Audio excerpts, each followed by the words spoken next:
હે પરમપિતા, પ્રભુ ઈસુ ખ્રિસ્ત અને પવિત્ર આત્મા, ત્રિએક પરમેશ્વર, અમે તમારો આભાર માનીએ છીએ કે પ્રભુ તમે આ દિવસ અને આ સમયને પસંદ કર્યો છે અને અમને સૌને તમારા વચનોની સમજ આપવા માટે એક પરિવાર તરીકે ભેગા કર્યા છે. ત્યારે પ્રભુ અમે અમારા પૂરા દિલથી, પૂરા મનથી તમારો આભાર માનીએ છીએ. પ્રભુ આ સમય તમે પસંદ કર્યો છે. અમને સૌને પ્રભુ તમારા વિશે વધુ જાણવા માટે, તમારા વચનો ઉપર મક્કમ રહેવા માટે અને જીવનની કોઈ પણ પરિસ્થિતિમાં પ્રભુ અમે તમારા વચનો થકી વિજય મેળવીએ છીએ. અમે આ બધું જ અનુભવ કર્યું છે અમારા જીવનમાં. ત્યારે આજે પ્રભુ કંઈક નવું શીખવાના છે આંટી દ્વારા. ત્યારે પ્રભુ પવિત્ર આત્મા એમને દોરે અને અમને પણ પ્રભુ પવિત્ર આત્મા થકી સમજણ મળે એ માટે ખાસ પ્રાર્થના કરીએ છીએ. પવિત્ર આત્મા, તમે અહીંયા હાજર છો, એકની વચ્ચે હાજર છો, કારણ કે વચન કહે છે કે 2 થી 3 જણ થી વધારે મારા નામે કંઈ ભેગા થશો ત્યાં હું છું જ.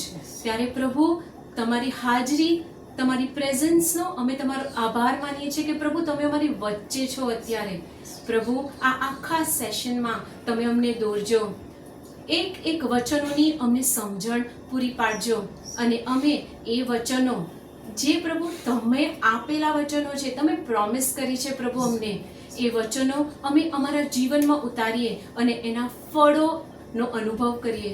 પ્રભુ અમારી સાથે રહી આ જે સમય અમે તમને તમારા માટે અલગ કર્યો છે પ્રભુ, અમારા સૌ માટે તમે અલગ કર્યો છે પ્રભુ, અને અમને એકને પ્રભુ તમે પસંદ કર્યા છે.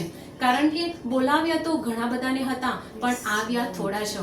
આજે પ્રભુ એક મનને તમે સ્પર્શ કરજો પ્રભુ, અને આ વચનોની શક્તિ અમારા જીવનમાં ઉતરી જાય, અમારા પરિવારમાં ઉતરી જાય પ્રભુ.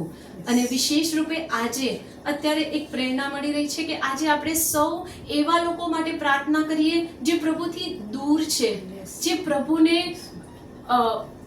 પ્રભુ સાથે સંબંધ બાંધવામાં એમને તકલીફો પડે છે પ્રભુ. ત્યારે પ્રભુ એવા દરેક આત્માઓને પ્રભુ આજે એમના હૃદયને તમે સ્પર્શ કરજો. પવિત્ર આત્મા, તમે એમના હૃદયમાં એ અંધકારને મટાવીને એ અજવાળાને દીવારૂપ બનાવી દેજો, જેથી કરીને પ્રભુ એ તમારી તરફ પાછા વળે.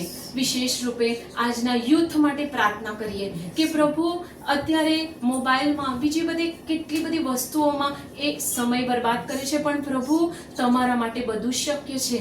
આ બધી આત્માઓને પ્રભુ તમારા હાથમાં સોંપીએ છીએ અને આજના સેશનમાં પ્રભુ તમારી કૃપા માંગીએ છીએ અને તમારો વિશેષ રૂપે આભાર માનીએ છીએ કે અમે જે કંઈ શીખ્યા છે એ પ્રભુના નામમાં અમારા જીવનમાં ઉતારીએ.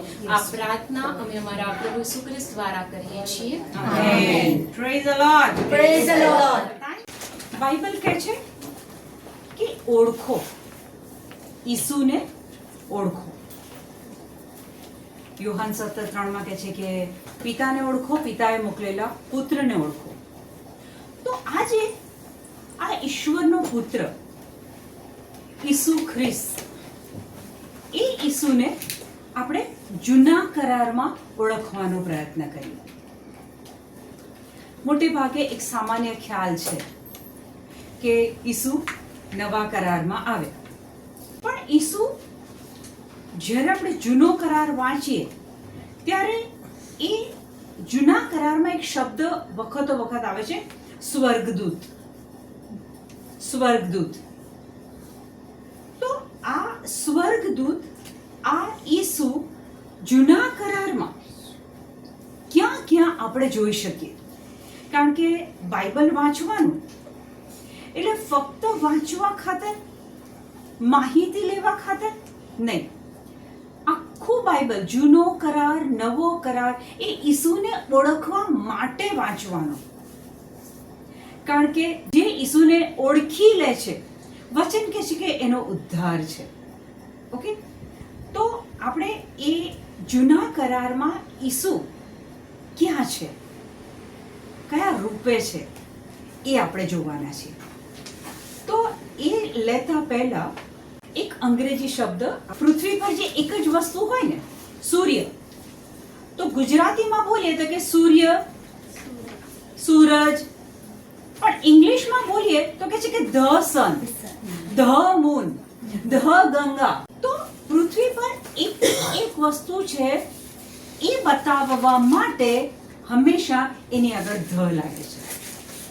આટલું ક્લિયર? કારણ કે આ ઘડી આગળ રેફરન્સમાં આવવાનું છે, પણ આપણે આને જસ્ટ ધ્યાન નીચે લાવીએ છીએ કે આગળ વાંચીશું ત્યારે ખ્યાલ આવશે. હવે પહેલું વચન ખોલીએ, યોહાન 1:18. ઈશ્વરને કોઈએ કદી જોયો નથી. બાઇબલ કહે છે ઈશ્વર પિતાને, સ્વર્ગીય પિતાને કોઈએ નરી આંખે જોયા નથી, પણ ઈશ્વરનો એકનો એક પુત્ર, ઈશ્વરનો એકનો એક પુત્ર, જે પરમપિતાની નિકટમાં નિકટ છે, જે પરમપિતાની એકદમ નિકટમાં નિકટ, નજીકમાં નજીક છે, તેણે જ ઈશ્વરને પ્રગટ કર્યો છે. તેણે જ ઈશ્વરને પ્રગટ કર્યો છે. હવે આખા આપણા સબ્જેક્ટનું રહસ્ય, હાર્દ જે કહો તે અહીંયા આવે છે. ઈશ્વરને તો કોઈ જોયો નથી, પણ એનો જે પુત્ર છે એ આપણને એ ઈશ્વર વિશે રિવીલ કરે છે, એક્સપ્લેન કરે છે, ખુલાસો કરે છે. એ આપણે અંગ્રેજીમાં સાંભળીએ. No one has seen God No one has seen God at any time. at any time. The only begotten Son, The only begotten Son, એકનો એક પુત્ર, who is in the bosom of the Father, who is in the bosom of the Father. What is the meaning?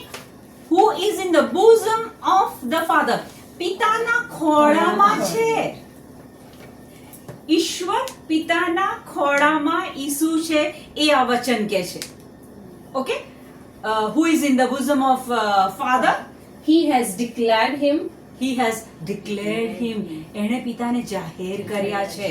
ઈસુએ પિતાને explain કર્યા છે, reveal કર્યા છે, આપણી આગળ ખુલ્લા કર્યા છે.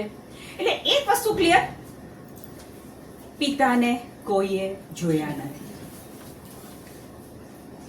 એ પિતાને જે એમનો એકનો એક દીકરો, ગુજરાતીમાં કહે છે એની નજીકમાં નજીક છે, અંગ્રેજીમાં કહે છે કે એના ખોળામાં છે, એ પુત્ર આપણી આગળ એ પિતાને રજૂ કરે છે. એનું એ જ વચન LSB માં વાંચો ને, legacy standard version. No one has seen God at any time. The only begotten God, The only begotten God. NKJV માં કહે છે the only begotten Son. હવે અહીંયા શું કહે છે? The only begotten God. ઈસુ કોણ છે? પ્રભુ છે ને? વચન પૂરું કરો. who is in the bosom of the Father. પ્રભુ, the only begotten God, પ્રભુ is in the bosom of Father. એ પ્રભુ પિતાના ખોળામાં છે. એટલે ઈસુ પ્રભુ છે, પણ ઈસુ પિતા નથી. મીના, ઈશ્વર પિતાને કોઈ જોયા છે? ના. ઈશ્વર પિતાની નજીકમાં નજીક કોણ છે? પ્રભુ ઈસુ.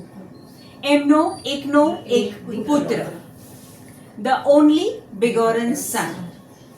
એ ક્યાં છે? એમના ખોળામાં. ગુજરાતી કહે છે કે એમની નજીકમાં નજીક છે.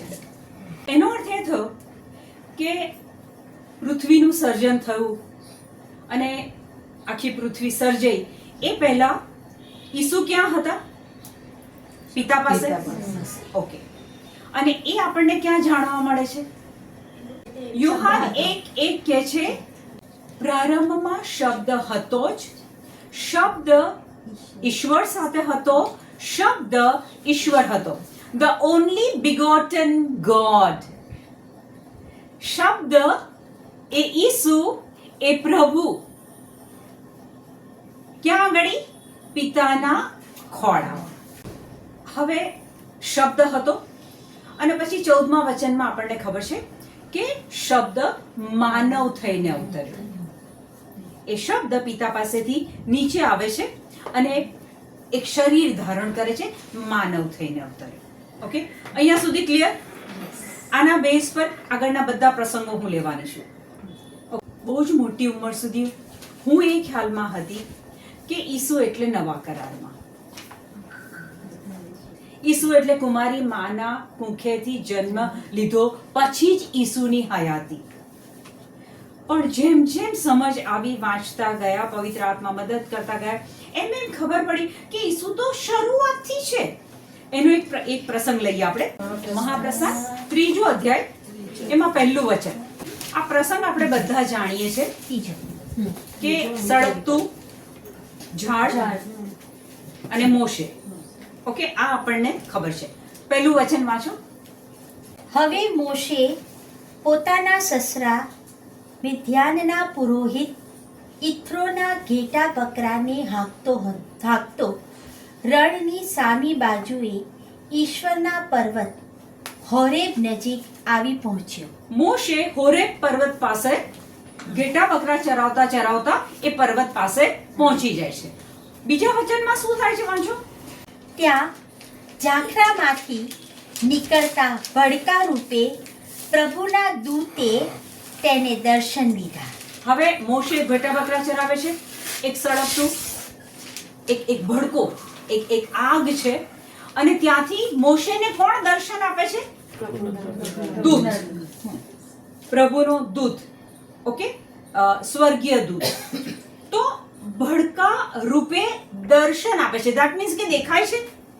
ભડકા રૂપે દર્શન એટલે એ ભડકામાં એક દર્શન દેખાયું, કોઈક આકૃતિ દેખાઈ, કશું દેખાયું, કારણ કે અહીંયા કહે છે કે ભડકા રૂપે દર્શન દીધા. હવે અંગ્રેજીમાં ત્યાં વાંચો, ત્યાં ધ એન્જલ આવશે. And the angel of the Lord. And the angel of the Lord. અહીંયા દૂત નથી કહેતા, ધ એન્જલ. મેં હમણાં કીધું કે જે એકનું એક હોય એના માટે ધ વપરાય છે. The moon, the sun. અહીંયા કહે છે ધ એન્જલ. દેવદૂતો તો બહુ બધા છે, પણ અહીંયા હાઇલાઇટ શાના પર કરે છે? આ અંગ્રેજીના ભાષાંતરમાં ખબર પડે છે કે જે એકનો એક દૂત છે. ધ એન્જલ, પછી And the angel of the Lord હા, appeared to him in a flame of fire. in a flame of fire. appeared એટલે દેખા દેવું. એ દૂતે એની આગળ એ ફ્લેમમાં, એ ભડકામાં દેખા દીધી. ધેટ મીન્સ કે દર્શન થયા છે. સામાન્ય રીતે આપણે જ્યારે પણ બાઇબલ વાંચીએ ને, તો જો આવું દર્શન હોય, કોઈ પૈગંબરની જોડે વાત થતી હોય, તો આપણે માત્ર એ અવાજને ફોકસ પાડીએ છીએ. એ અવાજ આવે છે એ બાબત પર ફોકસ પાડીએ છીએ. આપણને હંમેશા શું લાગે છે કે એક અવાજ આવ્યો, પણ અહીંયા ચોખ્ખું કહે છે કે દર્શન પણ થયું છે. એણે જોયું તો ઝાંખરું સળગતું હતું, પણ બળી નહોતું જતું. હા. મોશેએ વિચાર્યું, હું પાસે જઈને આ અદ્ભુત દ્રશ્ય જોઉં. આ ઝાંખરું બળી કેમ નથી જતું? આ રહસ્ય શું છે અહીંયા? કે મોશે ક્યારના જોવે છે એક ઝાડ સળગી રહ્યું છે, સળગી રહ્યું છે, સળગી રહ્યું છે. એક ઝાડ સળગે તો અંતે એની રાખ થઈ જાય ને, પણ મોશે જોવે છે કે એની રાખ થતી નથી, એ કોન્સ્ટન્ટ બળે છે. એટલે હવે આઉટ ઓફ ક્યુરિયોસિટી એ કહે છે કે લાઈને હું એની પાસે જઉં. હવે એ જ્યાં વિચાર કરે છે, ઘેટા બકરા બાજુ પર મૂકે છે અને વિચાર કરે છે કે હું એની પાસે જઉં, તો ચોથા વચનમાં શું થાય છે? પ્રભુએ મોશેને જોવા માટે પાસે આવતો હા, જોયું. હા, હા. પ્રભુએ આગલા વચનમાં શું કહે છે? દૂતે. હવે સડનલી શબ્દ બદલાય છે. પ્રભુએ ધ એન્જલ. પ્રભુએ મોશેને જોવા માટે પાસે આવતો જોઈને તેને ઝાંખરામાંથી બૂમ પાડી. બૂમ પાડી. પહેલા ઝાંખરામાંથી દર્શન થયું છે, ત્યારે દૂત શબ્દ આવે છે, પછી કહે છે કે પ્રભુ. ચોથા વચનમાં કહે છે કે પ્રભુએ મોશેને જોવા માટે, અને પછી થર્ડ સ્ટેજ આવે છે, કહે છે કે બૂમ મારી, અવાજ મારી. ઈશ્વરે કહ્યું, પાસે ન આવીશ, હા. પગરખા કાઢી નાખ, કારણ જ્યાં તું ઊભો છે એ ભૂમિ પવિત્ર છે. ઓકે, આ પ્રભુનો અવાજ છે. પ્રભુ મોશેને એક ઇન્સ્ટ્રક્શન આપે છે, એક સૂચન આપે છે. હું તારા વડવાનો ઈશ્વર છું. હું કોણ છું? હું દૂત નથી, સામાન્ય દૂત નથી. હું તારા વડવાઓનો ઈશ્વર છું. અબ્રાહમનો, ઇસ્હાકનો, યાકોબનો હું ઈશ્વર છું. ધેટ મીન્સ કે શરૂઆતથી ઈસુ છે. ક્યારે આપણે આ પ્રસંગ વાંચતી વખતે ઈસુને જોયા છે? અહીંયા ક્લિયર પકડાઈ જાય છે, હું તારા વડવાઓનો ઈશ્વર છું. કયો દૂત આવ્યો અને એમ કે છે કે હું તારા વડવાઓનો પ્રભુ છું? ઉત્પત્તિ 15:1 કાઢો. આ બનાવ પછી અબ્રામને એક દિવ્ય દર્શનમાં પ્રભુની વાણી સંભળાઈ. એક દિવ્ય દર્શન થયું અને વાણી સાંભળી. તમે આ બે શબ્દ પર ફોકસ આપો. દર્શન બી થાય છે અને વાણી પણ સંભળાય છે. ડરીશ નહીં અબ્રામ, હું તારી ઢાલ છું, તને ઘણો મોટો બદલો મળનાર છે. બદલો કોણ આપે? કોઈ દેવદૂત આપી શકે છે બદલો? હું તારી ઢાલ છું કે છે કે? પણ અબ્રામ બોલ્યો, હે પ્રભુ પરમેશ્વર, તું મને શું આપશે? હું તો વાંજ્યા મેણું લઈને જાઉં છું. હું વાંજ્યા મેણું એટલે કે ચાઇલ્ડલેસ. And Abram said, O Lord Yahweh, what will you give me as I go on being childless? ચાઇલ્ડલેસ અંગ્રેજી ભાષાંતર કહે છે કે પ્રભુ તમે મને શું આપશો હવે આ ઉંમરે? હું તો બાળક વગરનો છું. હવે આ જગ્યા પર માનો કે તમે ફક્ત અવાજ પર ફોકસ રાખીને વાંચો છો, દર્શન તરફ ધ્યાન નથી આપતા. Sometime later, the Lord spoke to Abram. Spoke to Abraham. હવે ડાયરેક્ટ કહે છે કે એની જોડે વાત કરી. After these things, the word of the Lord came to Abram. એ બી શું કહે છે? The The word of God came to Abram. પ્રભુનું વચન અબ્રામ પાસે આવ્યું. પ્રભુનું વચન એ ઈસુ પોતે. શબ્દ, વર્ડ ઓફ ગોડ, શબ્દ ઈસુ અબ્રામ પાસે આવ્યા. ઓકે, NKJV માં મળી શકશે? NKJV. After these things, હા. the word of the Lord came to Abram in a vision, saying, ફરીથી સ્લોલી વાંચો. After these things, the word of the Lord came to Abram. Word of the Lord, પ્રભુનો શબ્દ came to આબ્રામ In a vision, દર્શનમાં, saying,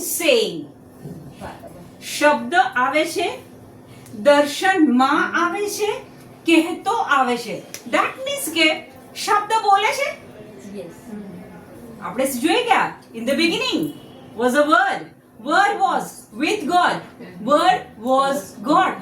પ્રારંભમાં શબ્દ હતો જ, શબ્દ ઈશ્વર સાથે હતો, શબ્દ ઈશ્વર હતો. In the bosom of God. પેલા આપણે ભાષાંતરમાં શું જોયું કે the only begotten God who is in the bosom of Father. તો પ્રભુનો શબ્દ એ અબ્રામ પાસે આવ્યો. ઓકે, સારું. પછી આયા પછી શું કીધું?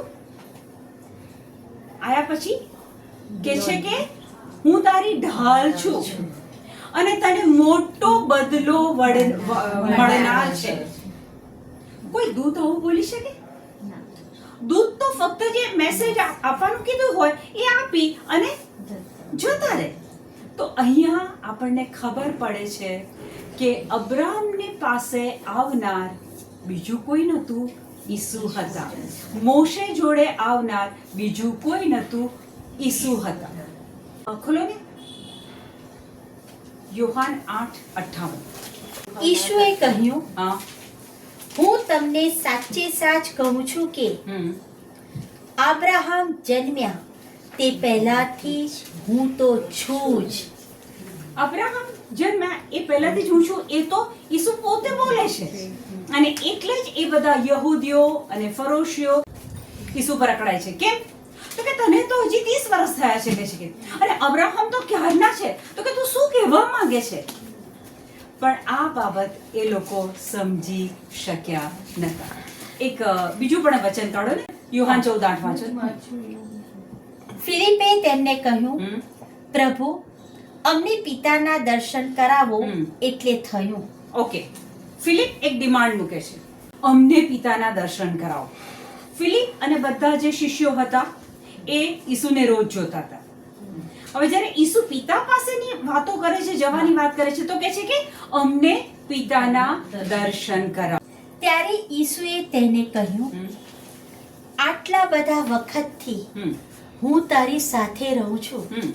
છતાં તું મને ઓળખતો નથી. આટલા વખતથી હું તમારી સાથે છું, તે છતાં તું મને ઓળખતો નથી તું ફિલિપ. મને ઓળખતો નથી. જેણે મને જોયો છે તેણે પિતાને જોયો છે. જેણે મને જોયો છે એણે પિતાને જોયો છે. યોહાન 1:18. ઈશ્વરને કોઈએ જોયા નથી, પણ ઈશ્વરનો એકમાત્ર પુત્ર જે ઈશ્વર પિતાના ખોળામાં છે તે પિતાને આપણી આગળ રિવીલ કરે છે, આપણી આગળ ખુલ્લા કરે છે, આપણી આગળ એક્સપ્લેન કરે છે, આપણી આગળ એ પિતાનો ખુલાસો કરે છે. અહીંયા ઈસુ કહે છે કે તે મને જોયો એટલે પિતાને જોયો. યહૂદીઓ અને એ ફરોશીઓ શાસ્ત્રીઓ નથી સમજી શકતા કે તું 30 વર્ષનો કેવી રીતના કહી શકે કે અબ્રાહમ જન્મ્યા એ પહેલા હું હતો જ. ઉત્પત્તિ 15:5. 15:1 માં કયો શબ્દ હતો? આ બનાવ પછી આબ્રામને એક દિવ્ય દર્શનમાં પ્રભુની વાણી સંભળાઈ. ઓકે, દિવ્ય દર્શનમાં વાણી સંભળાઈ. ઓકે, એટલે એક અજવાળું થયું છે, વાણી સંભળાઈ છે. હવે 5મા પર જઈએ છીએ, ઉત્પત્તિ 15:5. પછી પ્રભુએ તેને બહાર લઈ જઈને કહ્યું, અત્યાર સુધી શું હતું? દિવ્ય દર્શનમાં એક વાણી સંભળાઈ, હું તારી ઢાલ છું, બદલો મળનાર છે. તો અબ્રાહમ કહે છે હું તો ચાઇલ્ડલેસ છું. તો કહે છે કે ના, એ તારો નોકર નહીં બને, તારો પોતાનો પુત્ર તારો વારસ બનશે. 5મા વચનમાં કોઈ વાણી એકલી હોય, ફક્ત વાણી સંભળાઈ હોય, તો આ 5મા વચનમાં શું કહે છે? પછી પ્રભુએ તેને બહાર લઈ જઈને કીધું. ડિન્ઝી ઊભી થા, ફટ જલ્દી. પ્રકાશભાઈ આવે છે કે નહીં એ જોજો વિશે ત્યાં. આ બંને જણા આવે છે. ઇમેજિન કરો કે આ અબ્રાહમ છે, આ વચન અનુસાર પ્રભુએ તેને બહાર લઈ જઈને કહ્યું. એ લોકો ટેન્ટમાં હતા, અબ્રાહમ અને વાત કરનાર બંને ટેન્ટમાં, તંબુમાં હતા. હવે વાર્તાલાપ થાય છે. અબ્રાહમ કહે છે હું તો ચાઇલ્ડલેસ છું, મારો નોકર મારો વારસ બનશે. ત્યારે પ્રભુ કહે છે તારો નોકર નહીં બને, તારો પોતાનો પુત્ર બનશે. હવે પ્રભુને ખબર હતી કે આની શ્રદ્ધા મારે વધારવી પડશે, તો પ્રભુ આ એક પ્રક્રિયા કરે છે અને વચન કહે છે કે પ્રભુ એને હાથ પકડીને બહાર લઈ ગયા. તમારો હાથ કોણ પકડે? કોણ પકડે? ત્યાં ઈસુ હતા. શબ્દ એ ઈસુ. પ્રભુ હાથ પકડીને લઈ જાય છે. એને પુરાવો મળે છે કે દેવદૂત નહીં, પણ અહીંયા ઈસુ હતા. Okay, thank you.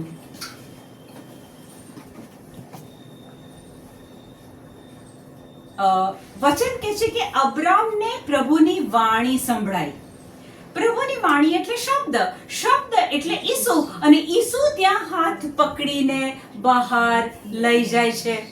Have you ever imagine કે અહીંયા આ ઈસુ આપણને પણ ક્લિયર છે કે પ્રભુની વાણી એ શબ્દ છે અને શબ્દ એ ઈસુ છે. જ્યાં સુધી એ ઈસુ નામ નહોતું મળ્યું ને, ત્યાં સુધી જૂના કરારમાં પ્રભુના દૂત તરીકે, ધ એન્જલ તરીકે એમને ઓળખવામાં આવે છે કે એમને બોલાવવામાં આવે છે.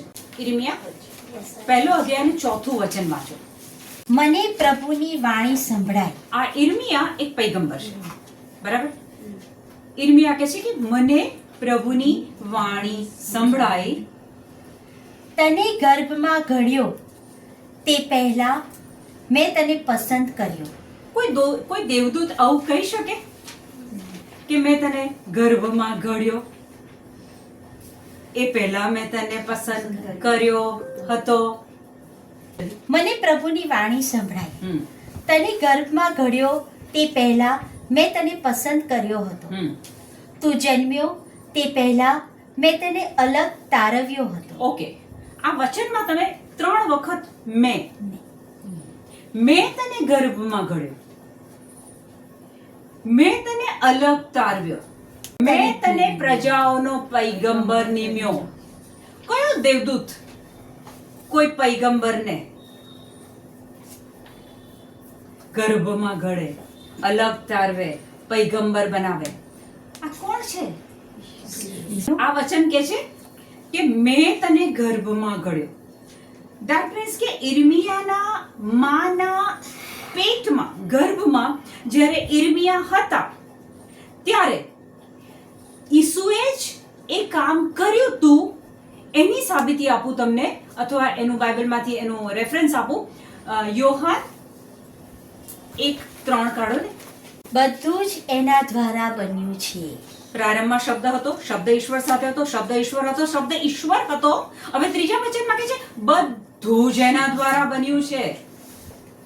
એટલે કે ઈર્મિયા એના માના ગર્ભમાં હતા, એમને અલગ તારવવામાં આવ્યા, એમને પૈગંબર બનાવવામાં આવ્યા. એ ઈસુ દ્વારા બન્યું છે, કારણ કે વચન કહે છે કે બધું જ એના દ્વારા બન્યું છે. એવું કશું જ નથી જે એના દ્વારા ના બન્યું હોય. ઈસુ હતા અહીંયા. ઓકે, આપણે હજી એક સરસ એમાં જ 9મું વચન વાંચો. ઈર્મિયા 1:9. ઈર્મિયા પાસે પહેલા વચનમાં કોણ આવ્યું? ઈર્મિયા કહે છે મને પ્રભુની વાણી સંભળાય. શબ્દ આયો, ઈસુ આયા. ઓકે, 9મું વચન વાંચો. પછી પ્રભુએ પોતાનો હાથ લંબાવીને હા હા. પછી પ્રભુએ પોતાનો હાથ લંબાવીને હમ. મારા મોંને સ્પર્શ કર્યો અને મને કહ્યું, હું મારા વચનો તારી જીભે મૂકું છું. યોહાન 1:18. ઈશ્વરને કોઈએ જોયો નથી. ધ ઓનલી બિગોરન સન, કે જે એમના ખોળામાં છે, એ આપણી આગળ પિતાને રિવીલ કરે છે.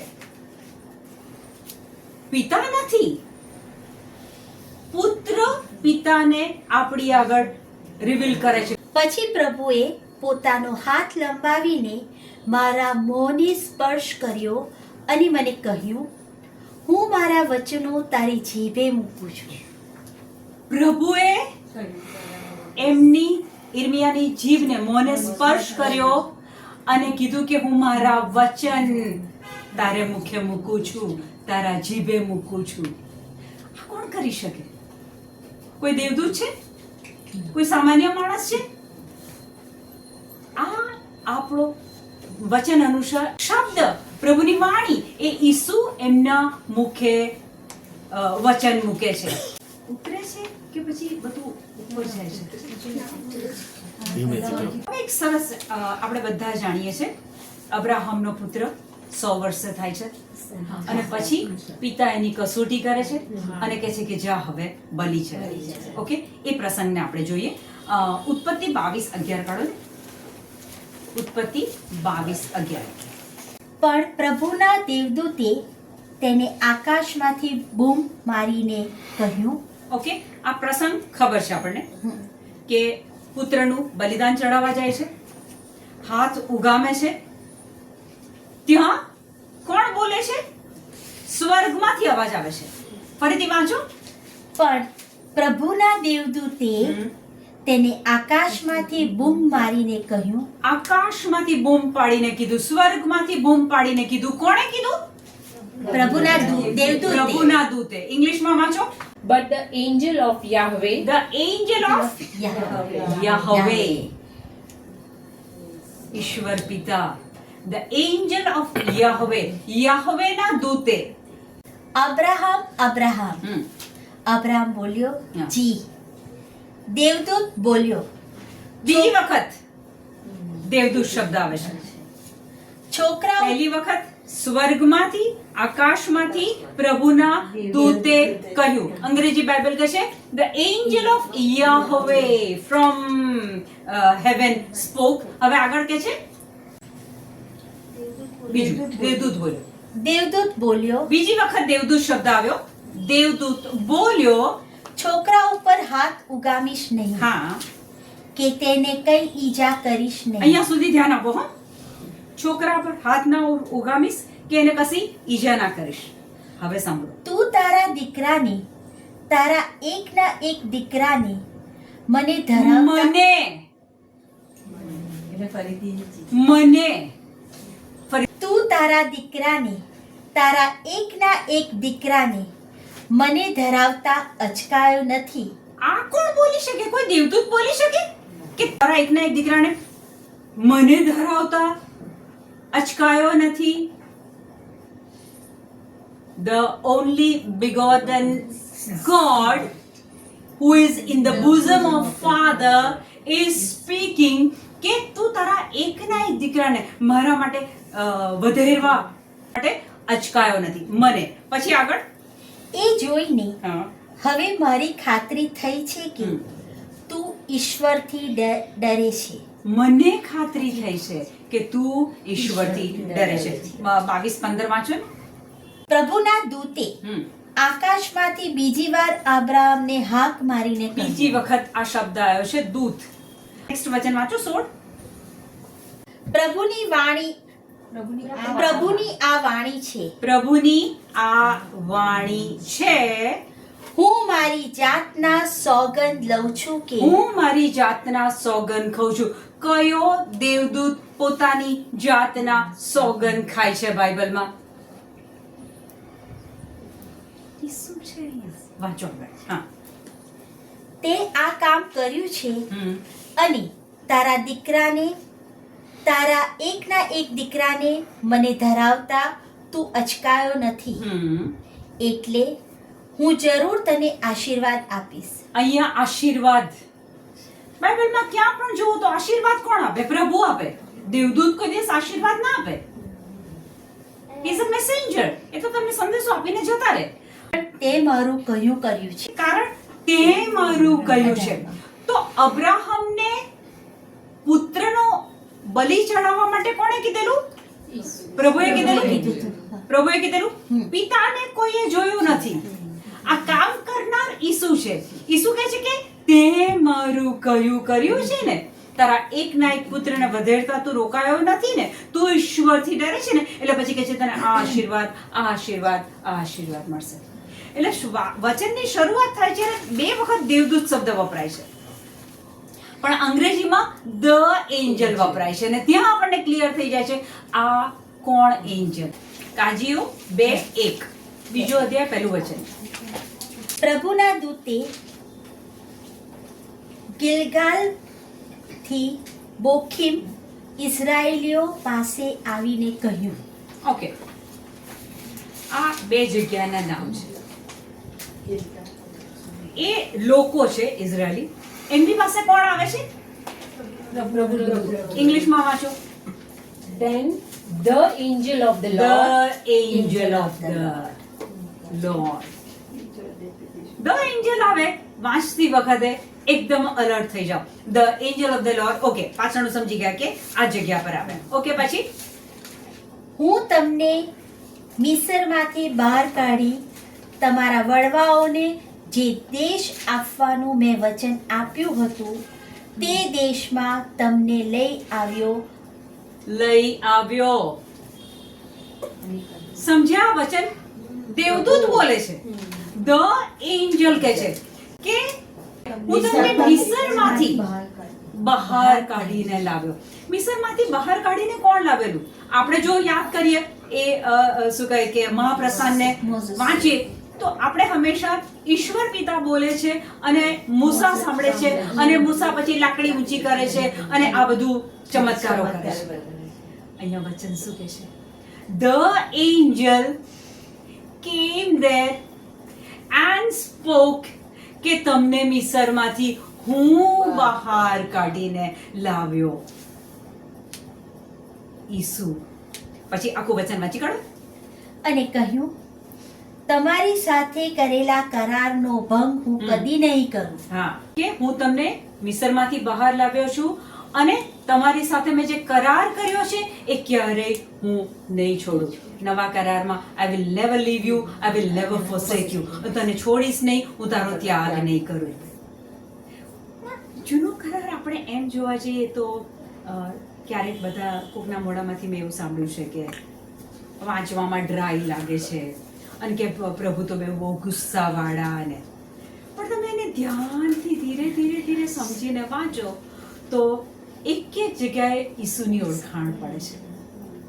એટલે મેં શરૂઆતમાં જ કીધું કે બાઇબલ વાંચો તો ફક્ત પવિત્ર ચોપડી છે, આજનું મારું પૂરું કરવું પડે, આજનું આટલું વાંચન વાંચી કાઢું, ના. એક જ પેજ પકડો, એક જ ફકરો પકડો, ત્યાં જુઓ કે ઈસુ ક્યાં છે. કારણ કે બાઇબલ કહે છે કે ઈસુને ઓળખો, પિતાને ઓળખો. પણ પિતાને તો કોઈ જોયા નથી. પિતાને જો આપણી આગળ રિવીલ કરે છે તો એમનો એકનો એક પુત્ર જે એમના ખોળામાં છે. પેલું કરારવાળું વાક્ય ફરતી વાંચો ને. અને કહ્યું, તમારી સાથે કરેલા કરારનો ભંગ હું કદી નહીં કરું. તમારી સાથે જે મેં જે કરાર કર્યો છે એ કરાર કે છે હું ક્યારેય નહીં છોડું. તો કાઢો ને 1:11-25. એ જ રીતે ભોજન પછી પ્યાલો લઈને તેમણે કહ્યું, આ પ્યાલો મારા લોહીથી કરાયેલો નવો કરાર છે. નવો કરાર છે. છેલ્લા ભોજન વખતે રોટી લે છે, આ મારું દેહ છે, અને પછી કહે છે કે મારા લોહીથી કરાયેલો કરાર છે. અને એની પ્રોમિસ પહેલા જ આપી દે છે કે હું મારો કરાર નહીં તોડું તમારી જોડે. તમે કેટલાય મારા કહેવા છતાં, કેટલું બધું ધર્મ શિક્ષણ મળ્યા પછી, કેટલી બધી રિટ્રીટો અટેન્ડ કર્યા પછી, કેટલા બધા સેશન્સ અટેન્ડ કર્યા પછી, ભલે તમે ઈર્ષા કરો, એકબીજાની પીઠ પાછળ ખોદણી કરો, જૂઠું બોલો, પતિ પત્નીનું માન ના રાખે, પતિનું માન ના રાખે, પ્રભુ કહે છે મારા નિયમની વિરુદ્ધ તમે જીવો છો. મેં કરેલો કરાર એ હું કદી ભંગ નહીં કરું. Oh, such a loving God. ક્યારેક પ્રેમથી એને વાંચીએ ને બાઇબલને તો મારું જે વાક્ય છે ને કે બાઇબલ એ પ્રભુનો આપણા માટેનો પ્રેમપત્ર છે. એ ખરેખર રૂવાડા ખડા થઈ જાય છે ઘણી વખતે. તો પ્રભુ કહે છે કે હું તારો ત્યાગ નહીં કરું, હું તને છોડી નહીં દઉં. તારી મનમાની કરે છે, બધું કરે છે, તે છતાંય એક તરફી પ્રેમ, એને કહેવાય આગાપે લવ, ઈશ્વરીય પ્રેમ. હું ઈશ્વરની વિરુદ્ધ કેટલી જોઉં પણ પ્રભુ કહે છે મારો સતત પ્રેમ ધારી ઉપર છે. અને એટલે જ કહે છે કે બાઇબલ કહે છે કે ઇમિટેટ હિમ.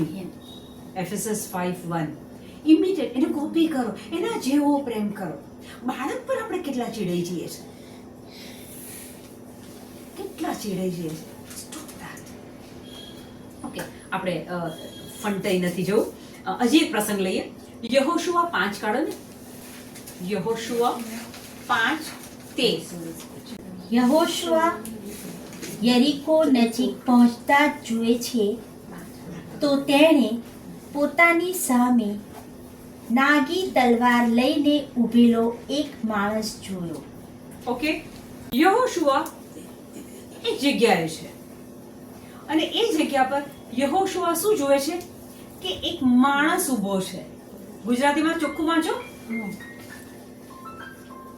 યહોશુઆ યરીકો નજીક પહોંચતા જ જુએ છે તો તેણે પોતાની સામે નાગી તલવાર લઈને ઊભેલો એક માણસ એક જોયો. માણસ જોયો. માણસ. હવે અવાજ કે દૂતની વાત નથી. હવે કહે છે કે એક માણસ જોયો. કેવો? તો કે છે કે એક નાગી તલવાર, એક તલવાર લઈને ઉભેલો માણસ જોયો. પછી આગળ યહોશુઆએ તેની પાસે જઈને તેને પૂછ્યું, તું અમારા પક્ષનો છે કે દુશ્મનના? ઓકે, ત્યાં આગળ બે પક્ષ છે, યહોશુઆની ફેવરમાં અને યહોશુઆની ઓપોઝમાં. અને ત્યાં અચાનક યહોશુઆ એક માણસને જુએ છે અને એના હાથમાં તલવાર છે, નાગી તલવાર છે, ખુલ્લી તલવાર છે. હવે યહોશુઆ પેલા માણસને પૂછે છે કે તું ભાઈ અમારી બાજુનો છું કે દુશ્મન બાજુનો છું? કારણ કે યુદ્ધ ચાલતું હોય તો એ તો કન્ફર્મ કરવું પડે ને કે આપણી પાર્ટી છે કે સામેવાળી. તો એ પૂછે છે કે તું અમારી બાજુનો કે સામે બાજુનો. ત્યારે એ શું જવાબ આપે છે? પેલા માણસે કહ્યું, હું તો એકે નથી, હું તો પ્રભુની સેનાના સેનાપતિ તરીકે આવ્યો છું. પેલો માણસ જે તલવાર લઈને ઉભો કહે છે કે હું તો તમારી બાજુ બી નથી, આ બાજુ બી નથી, હું તો કોણ છું? ઈશ્વરની સેનાનો સેનાપતિ છું.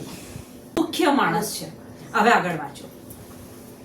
યહોશુઆએ તેને જમીન ઉપર લાંબા થઈને નમસ્કાર કર્યા અને કહ્યું, માલિકની સેવકને શી આજ્ઞા છે? જેવા એ બોલે છે કે હું ઈશ્વરની સેનાનો સેનાપતિ છું, ત્યાં યહોશુઆ ઓળખી કાઢે છે અને ત્યાં સાષ્ટાંગ પ્રણામ કરે છે, પગે પડી જાય છે અને કહે છે કે માલિકની સેવક માટે શું આજ્ઞા છે? કારણ કે એ તો સેનાપતિ છે. એટલે પૂછે છે કે શું આજ્ઞા છે? હવે આગળ બહુ ઇન્ટરેસ્ટિંગ છે, વાંચો.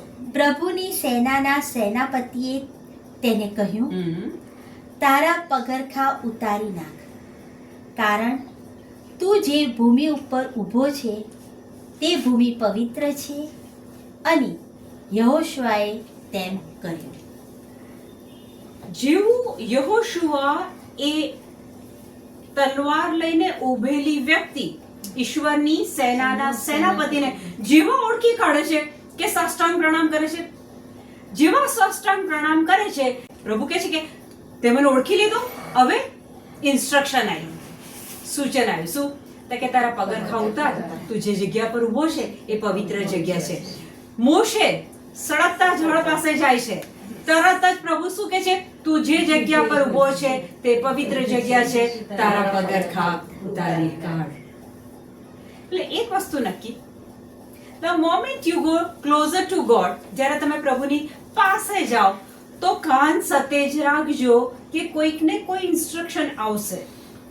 એ ઇન્સ્ટ્રક્શન કદાચ તમને નહીં ગમે એવી બી હશે. આજે બપોરે ઊંઘવાનું છોડ અને સેશનમાં જા.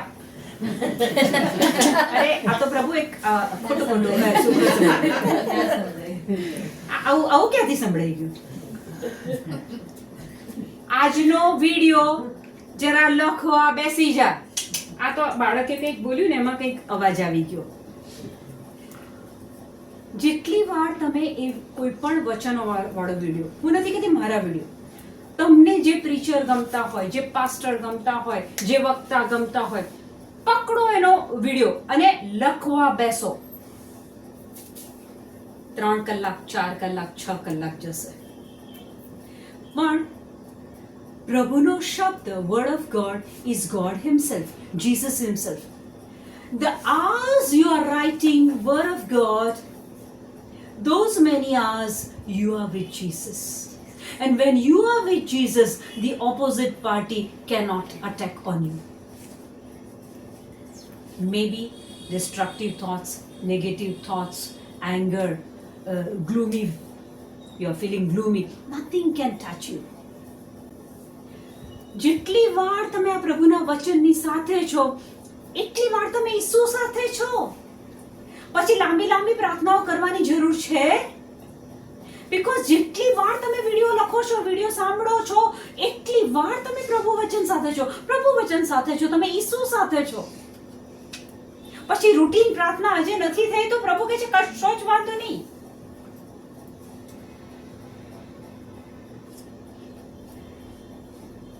શક્ય હોય ને તો મારા અનુભવ પરથી કહું છું, આગળ મેં કીધેલું જ છે પણ હું ફરીથી કહીશ કે લખવાની હેબિટ રાખો. લખવાનું આમ જોવા જઈએ ને તો વધારે ટાઈમ લાગે, પછી નોટબુક પાછી શોધવાની ને પાછું અટેન્ટિવ રહેવું પડે, કારણ કે જે શબ્દ ત્યાં શું બોલાય છે એ પ્રોપર સાંભળું તો લખવું ને. પણ જ્યારે તમે એ રીતે એની જોડે કનેક્શનમાં આવો છો ને, આઈ ટેલ યુ, એ વચન હૃદયમાં ઊંડું ઉતરી જાય છે. ફક્ત સાંભળીને તમે બેસી જાઓ, બહુ સરસ લાગશે. અડધા દિવસ સુધી એ પણ તમને સારું લાગશે કે આજે પેલું જે મેં સાંભળ્યું હતું ને બહુ સારું હતું. બીજા દિવસે તમને કોઈ પૂછે કે તે એ વિડીયોમાં શું હતું. પણ જો તમે લખવાની હેબિટ પાડશો, બિલીવ મી, એ ઊંડું ઉતરી જશે. પછી જો પ્રભુ તો તમને કહે છે કે જા ને દુનિયાના છેડા સુધી મારો શુભ સંદેશ ફેલાય. તમે એ ફેલાવા કોકની પાસે જશો, કોકને પ્રભુ વચન આપવા જશો, તો તમારે ખોલીને વાંચવું નહીં પડે. કેમ? જ્યારે તમે લખતા હતા ત્યારે એ તમારી અંદર ગયું. અને મેં આગળ કીધું છે, ફરીથી રિપીટ કરું છું કે પૃથ્વી પર સૌથી વધારે ધનિક કોણ? તો કે છે જેની પાસે પ્રોપર્ટી ને, લોકર ને, ડાયમંડ ને, જમીન ને, ખેતી ને, શું ને. સ્વર્ગમાં કોણ ધનિક? કઈ વ્યક્તિ વધારે આત્માઓ બચાવીને સ્વર્ગમાં લઈ જાય છે?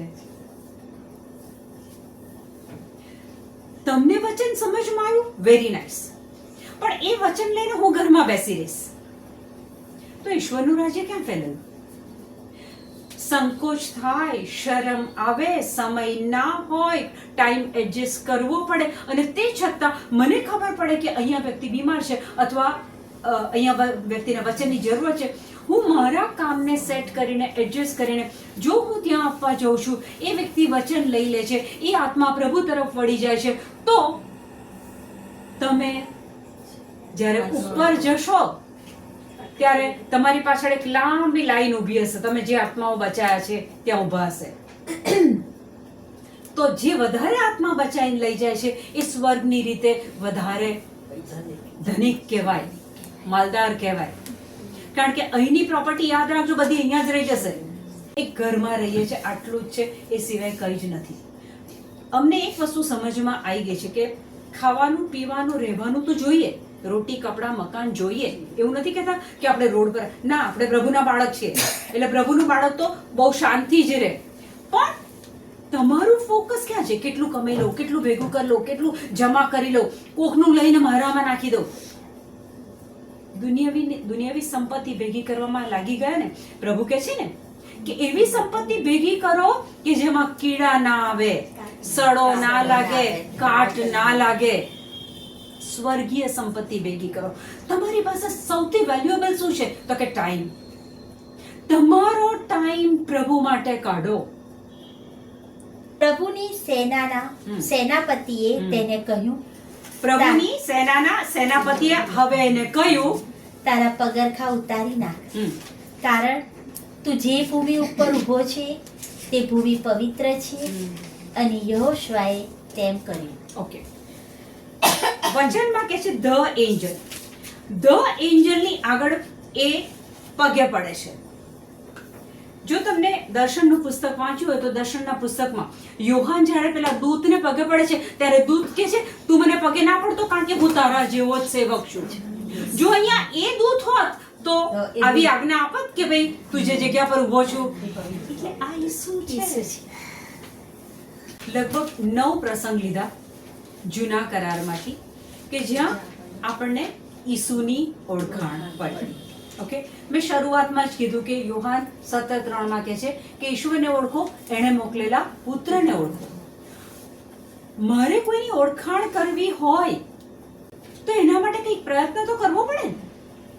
માનો કે મારે આ કોકિલાબેનની જોડે હવે ઓળખાણ વધારવી છે તો મારે કોકિલાબેનને મળવું પડે, એમની જોડે વાતચીત કરવી પડે, ફોન ઉપર વાતચીત કરવી પડે, એમના વિશે હું કંઈક પૂછું, પછી એ મને જણાવે, તો પછી મને એમની ઓળખાણ પડશે કે કોકિલાબેન કોણ છે, એમનું કુટુંબ શું છે, કોકિલાબેન કેવા છે. તો ઓળખાણ વધારવા માટે પ્રયત્ન કરવો બહુ જરૂરી છે. લગ્ન કરવાના હોય એ પહેલા છોકરો અને છોકરી એકબીજાને મળે.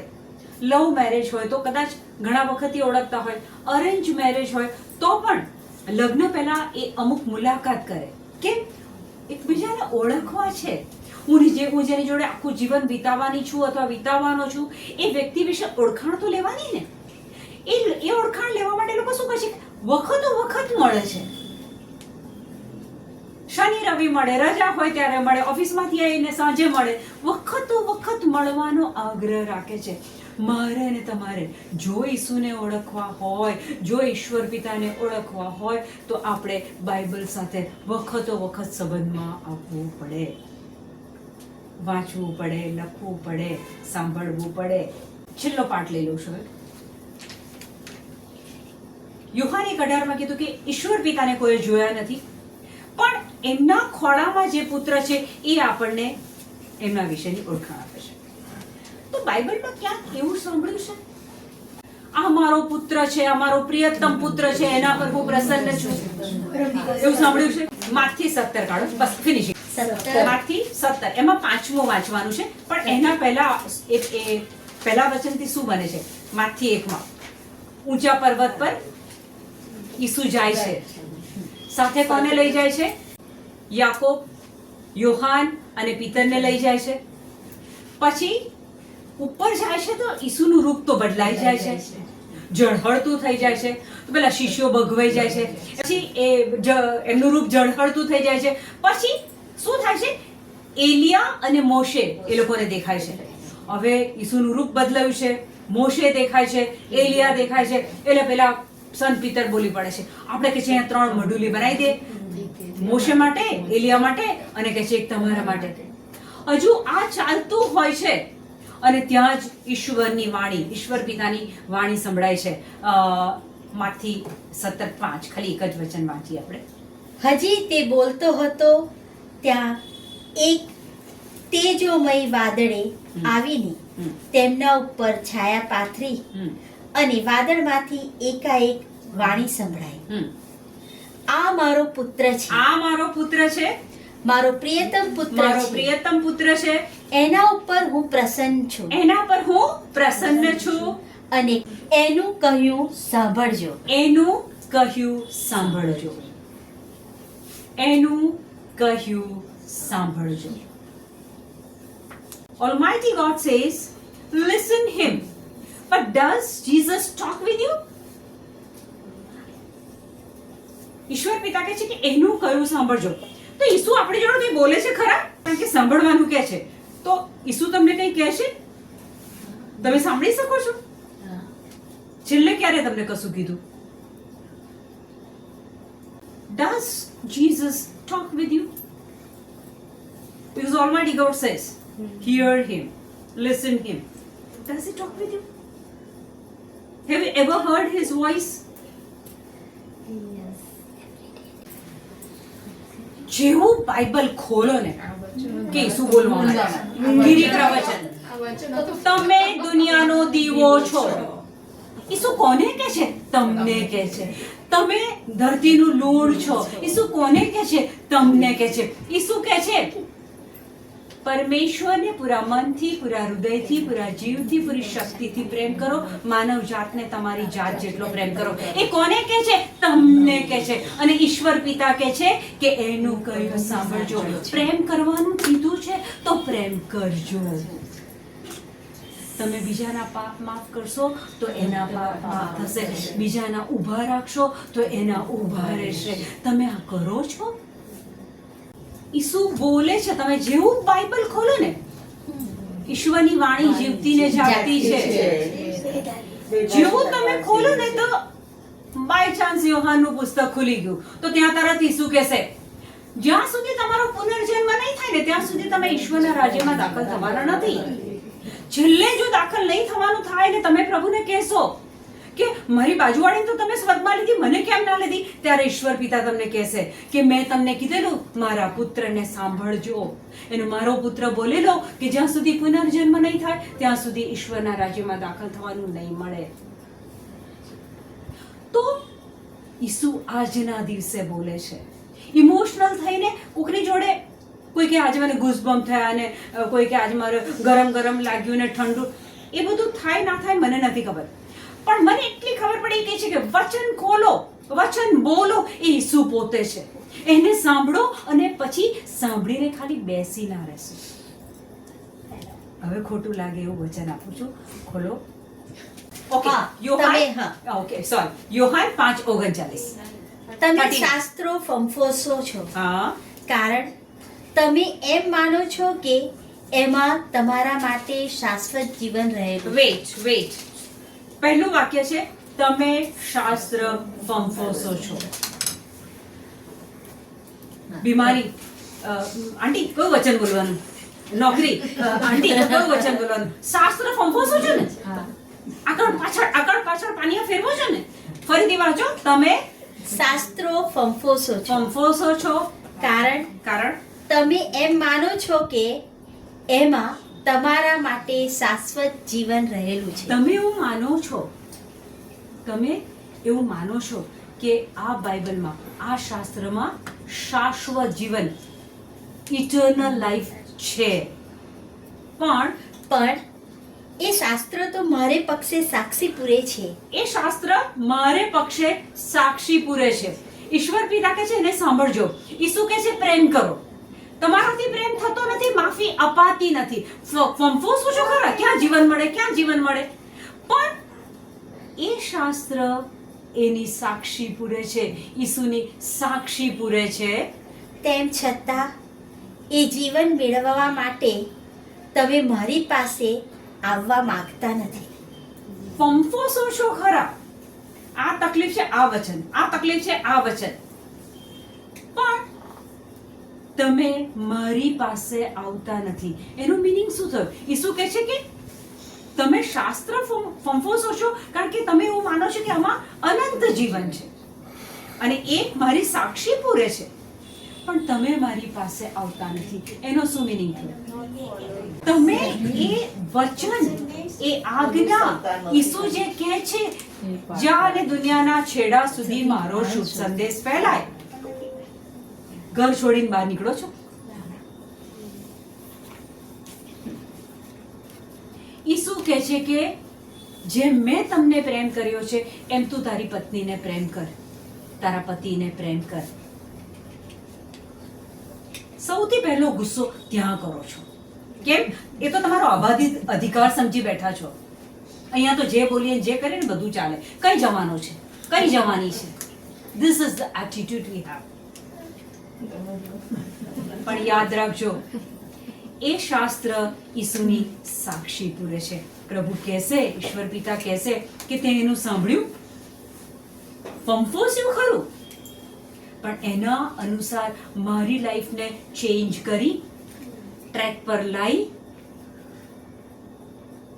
ખોટું લાગ્યું?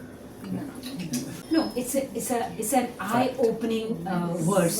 આપણે આંખ ખોલનાર આ વચન છે કે આપણે ખરેખર બહુ ફંફોસીએ છીએ, પણ એકચ્યુઅલી એમાંની એક જ વસ્તુ પકડી લે ને કે પ્રેમ કરો અને માફી આપો. પતી ગયું તમારું લાઈફ. પ્રેમ કરો, માફી આપો. ઈસુએ એટલો પ્રેમ કર્યો કે આપણી જગ્યા ક્રુસ પર લઈ લીધી અને ત્યાં રહ્યા આપણને માફ કરી દીધા. પિતાને કહી દીધું કે આ લોકોને માફ કરી દો. પત્નીને, આપણા પતિને, આપણા બાળકોને, આપણા સગાવાલાને માફી આપતા કેટલી તકલીફ પડે છે.